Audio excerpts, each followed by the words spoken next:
नमस्ते विद्यार्थियों, डॉक्टर कीर्तिज हिंदी की दुनिया इस चैनल पर आपका सहर्ष स्वागत है। मेरे इस चैनल डॉक्टर कीर्तिज हिंदी की दुनिया पर आपको हिंदी, मराठी और अंग्रेजी विषय के कक्षा 12वीं तक के सभी बोर्ड के वीडियोस देखने के लिए मिलेंगे, इसलिए इस चैनल पर लगातार बने रहिए। आज हम कक्षा 10वीं अक्षर भारती मराठी इसका स्थूल वाचन के अंतर्गत जो अध्याय आया है, मोठे होत असलेल्या मुलांनो, इसका स्वाध्याय देखने वाले हैं। तो विद्यार्थियों, हम शुरू कर देते हैं इसका स्वाध्याय हिंदी और मराठी दोनों भाषाओं में। तो मोठे होत असलेल्या मुलांनो यानी बढ़ते हुए बच्चों। पहला क्वेश्चन आपको इसमें दिया हुआ है, टिपा लिहा यानी शॉर्ट नोट लिखिए। बार्क के बारे में एक शॉर्ट नोट लिखना है हमें, और दूसरा लिखना है डॉक्टर होमी भाभा के बारे में। हमने पहले यहाँ पर डॉक्टर होमी भाभा लिया और दूसरा जो नोट बनाया है वो बार्क पर बनाया। तो देखिए, डॉक्टर होमी भाभा के बारे में हम मराठी में सिंपल से सिंपल क्या लिख सकते हैं। होमी भाभा हे भारतातील प्रसिद्ध अणुशास्त्रज्ञ होते। यानी होमी भाभा कोण थे? अणुशास्त्रज्ञ थे भारत में के। त्यांनी भारतात BARC अर्थात बार्क या संस्थेची स्थापना केली। उन्होंने भारत में BARC बार्क इस संस्था की स्थापना की थी। तो BARC इनको मिलाकर जो शॉर्ट फॉर्म में हम इसको हिंदी में और इंग्लिश में बार्क ऐसा बोलते हैं। म्हणून त्यांचे नाव या संस्थेला देण्यात आले और इसीलिए उनका नाम इस संस्था को दिया गया। बार्कचे पूर्ण नाव भाभा ऑटोमिक रिसर्च सेंटर असे आहे और बार्क का पूरा नाम क्या है? Bhabha atomic research centre. Homi Bhabha जेव्हा केंद्रात येत तेव्हा तेथे ट्रेनिंग घेणाऱ्या मुलांना काहीतरी नवीन व योग्य शिक्षा देत असे। लेखक बोल रहे हैं कि होमी भाभा जब भी इस सेंटर में आते थे, केंद्र यानी सेंटर, तब वे यहाँ पर ट्रेनिंग ले रहे लड़कों को, ट्रेनिंग घेणाऱ्या मुलांना यानी ट्रेनिंग जो लड़के ले रहे हैं उनको कुछ न कुछ नया और योग्य ऐसा टीच करते थे, यानी शिक्षा उनको देते थे, सिखाते थे। जैसे एग्जाम्पल के लिए ते मुलांना म्हणत, वो बच्चों को बोलते थे, तुम्हें चिंता करू नका, तुम चिंता मत करो, फक्त संशोधन करा और सिर्फ जो है रिसर्च का काम करो। संशोधन यानी क्या? रिसर्च। आणि स्वतः काम निर्माण करा। और वे बच्चों को बोलते थे, पैसों की चिंता मत करो, तुम सिर्फ अपना रिसर्च का काम करो, और दूसरी बात ये कि खुद काम निर्माण करो।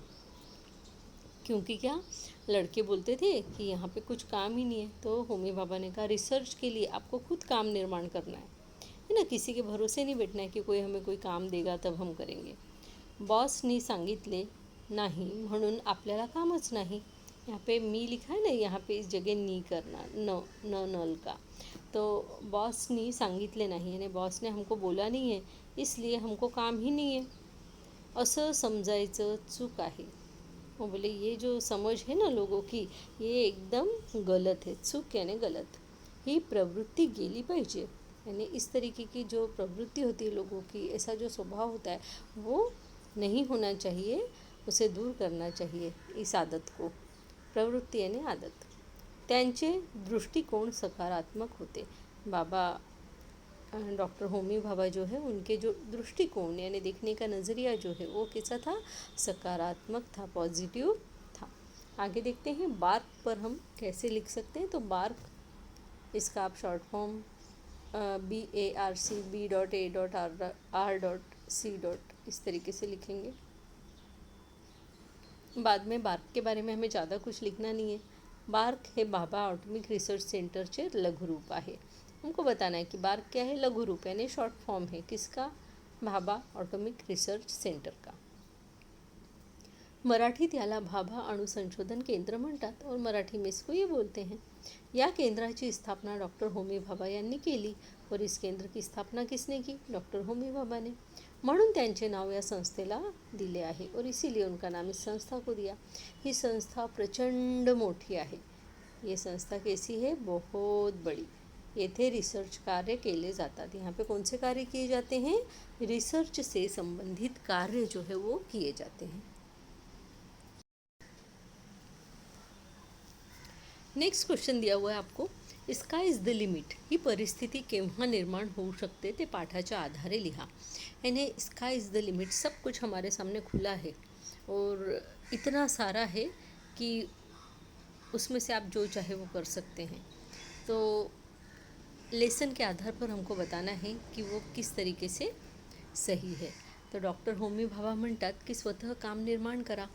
डॉक्टर होमी भाभा क्या बोलते थे कि खुद काम निर्माण करो, यानी कोई आपको बोले कि ये काम करो, वो काम करो, ये काम है, वो काम है, वो मत करो, खुद ही निर्माण करो काम, खुद ही काम बनाओ। अब जैसे घर में हम बैठे रहते हैं जब, तब हम खुद ही कुछ ना कुछ काम निकालते हैं ना घर में के, तो हम खुद कामों को निर्माण करते हैं, तभी तो हम उनको कर पाते हैं।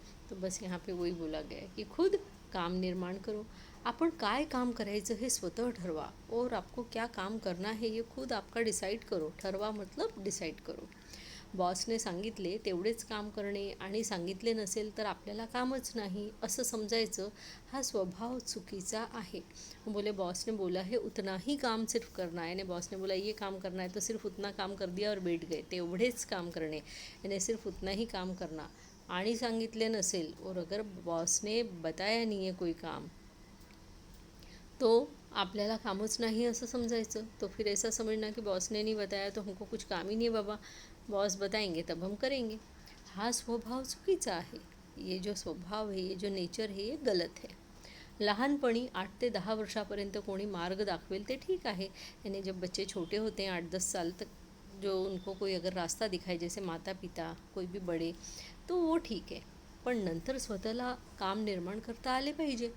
लेकिन बाद में तो खुद को काम निर्माण करना आना चाहिए ना। बड़े होने के बाद में थोड़ी पेरेंट्स आपकी उंगली पकड़ के चलेंगे, तो उंगली पकड़ के आपको चलाएंगे।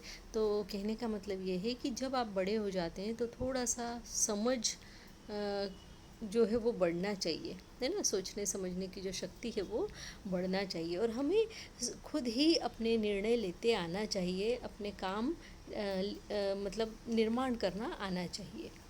कारण कुठल्याही कामात व्यस्त झाले कि स्काय इज़ द लिमिट ही परिस्थिति निर्माण होते।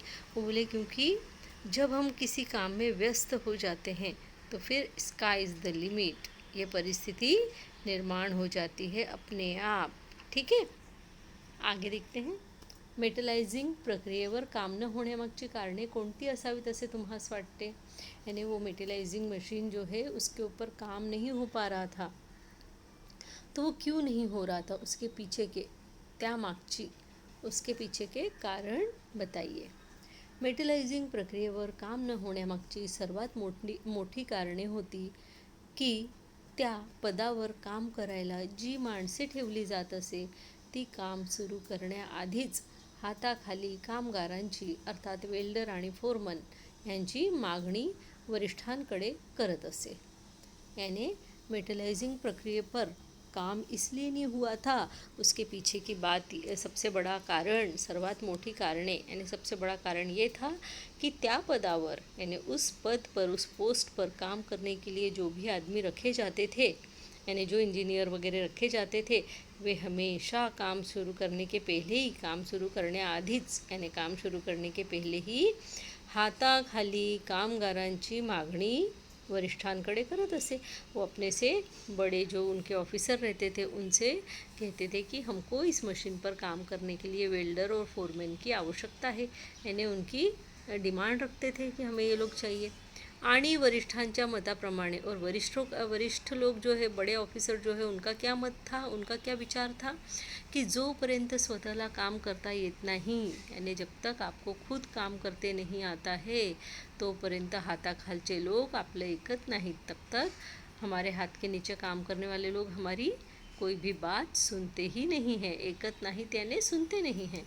म्हणजेच आधी स्वतः करून दाखवा आणि मग इतरांना काम सांगा, यानी पहले तो खुद करके दिखाओ। जो काम आपको किसी दूसरे से लेना है ना, वो काम पहले आप खुद करके दिखाओ कि आपको आता है कि नहीं, और उसके बाद आप दूसरों को उसी चीज़ के ऊपर काम करने के लिए बोलो। या प्रवृत्तीमुळेच अजूनपर्यंत, यहाँ पे ये जो जून लिखा है ना, यहाँ पे जोड़ लेना है। अजूनपर्यंत मेटलाइजिंग प्रक्रियेवर काम झाले नव्हते। इस स्वभाव के कारण ही अभी तक मेटलाइजिंग प्रक्रिया पर काम नहीं हुआ था। तो विद्यार्थियों, यहाँ पर हमको लेखक क्या कहना चाह रहे हैं कि होमी भाभा ने उनको ट्रेनिंग पीरियड में क्या सिखाया था कि जो भी काम आपको वो करना है, सब लोग कैसा सोचते हैं हम बस बड़े मतलब पोस्ट पर बैठेंगे, बॉस बन जाएंगे और जो हमारे हाथ के नीचे रहेंगे उनको काम बता के और काम करवा लेंगे। इस तरीके से हम कोई भी काम कर सकते हैं। लेकिन यहाँ पर लेखक बोल रहे हैं कि होमी भाभा कहते थे कि यही तो बात गलत है कि आप सोचते हो कि हम पहले से ही बॉस बन जाए और हमारे हाथ के नीचे 2-4 लोगों को रख के उनसे काम ले। तो वो जो 2-4 लोग जो काम आप उनसे जो काम लेने वाले हो, वो काम कभी आपने किया है क्या?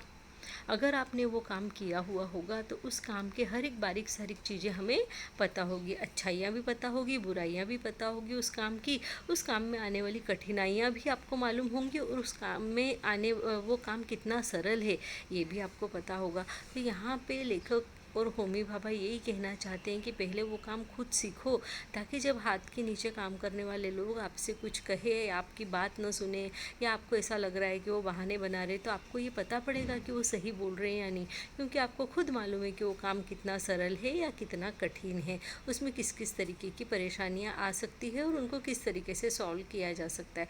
अगर आपको मालूम नहीं होगा तो आपके हाथ के नीचे काम करने वाले लोग आपको घुमाते रहेंगे, मूर्ख बनाते रहेंगे। इसीलिए यहाँ पर हमें ये बताया गया कि पहले खुद सीखो और बाद में जो है दूसरों से काम लो। जब आपको आ जाएगा ना उस चीज़ के बारे में काम, तब आपके हाथ के नीचे काम करने वाले लोग आपकी बात को खूब अच्छे से सुनेंगे और अच्छे से काम करेंगे, क्योंकि उनको मालूम है कि हमारे बॉस को तो सब कुछ मालूम है इस बारे में, उन्होंने पहले इसके ऊपर काम किया हुआ है, तो वो आपसे फिर कभी भी झूठ नहीं बोलेंगे। तो इस तरीके से यहाँ समझाया गया। आधी केले मग सांगितले या उक्तीची यथार्थता स्पष्ट करा, यानी पहले किया और बाद में बताया। पहले करो और बाद में बताओ, ये कथन, इसकी सत्यता, यथार्थता यानी सत्यता, इसको स्पष्ट कीजिए।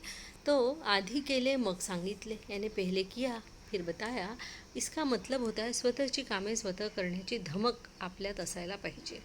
यानी इसका अर्थ है कि खुद के काम खुद करने की एक धमक जो है वो हमारे अंदर होनी चाहिए।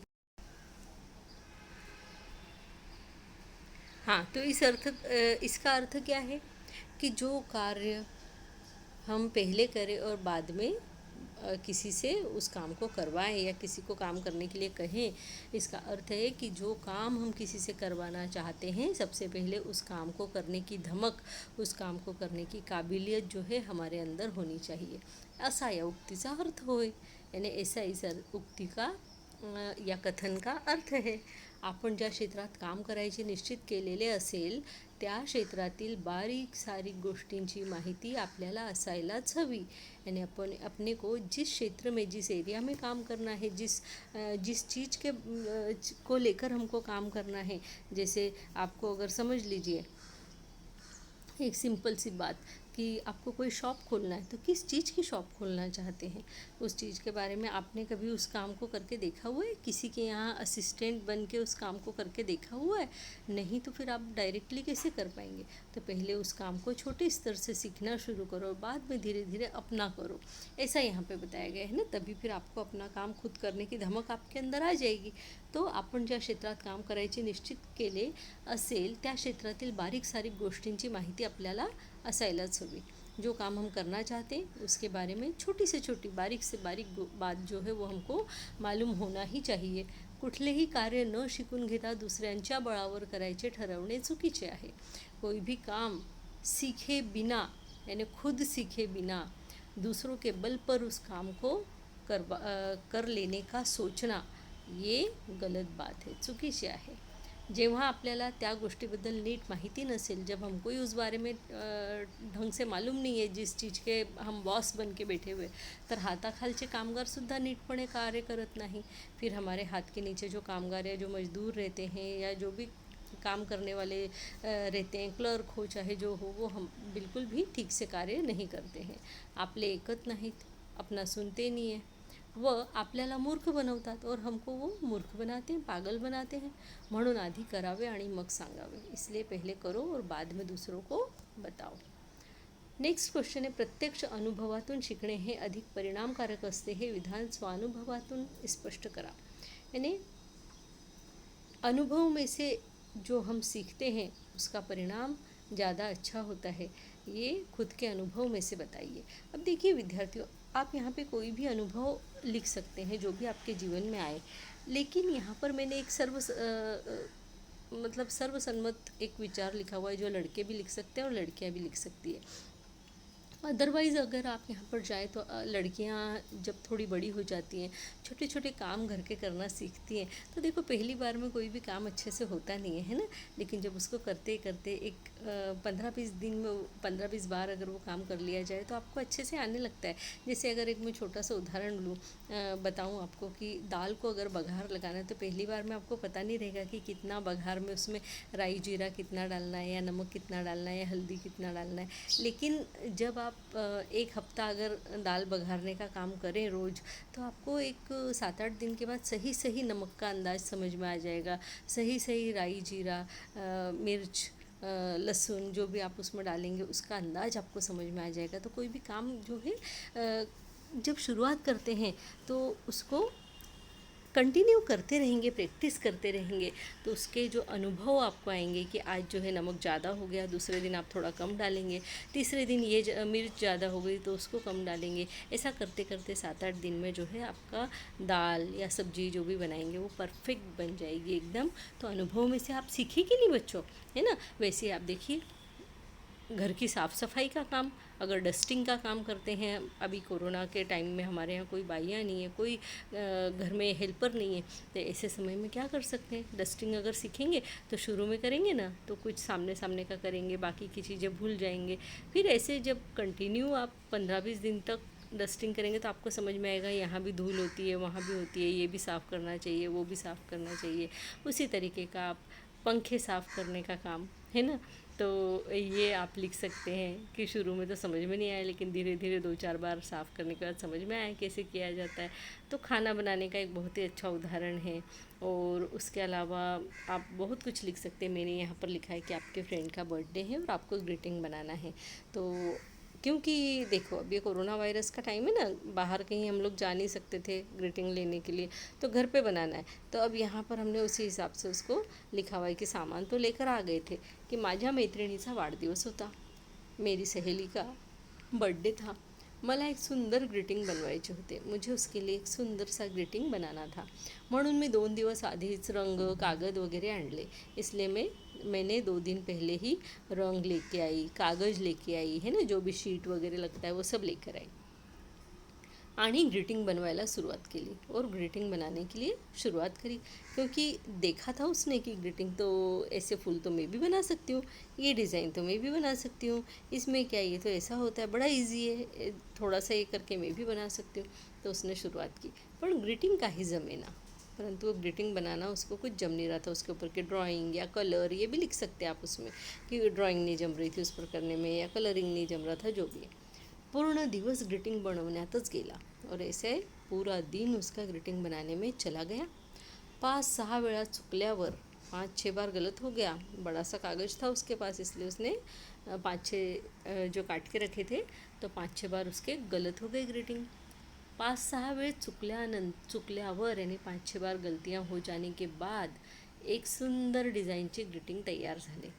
तब कहीं जाकर एक सुंदर सा डिज़ाइन का ग्रीटिंग तैयार हो गया।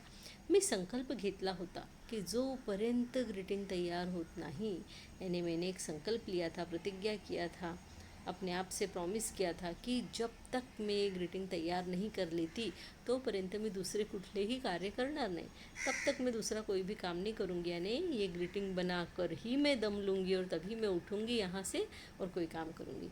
तो जेव्हा ग्रीटिंग तैयार झाले तेव्हा प्रत्यक्ष अनुभवातून शिकणे हे अधिक परिणामकारक असते हे मला कळले।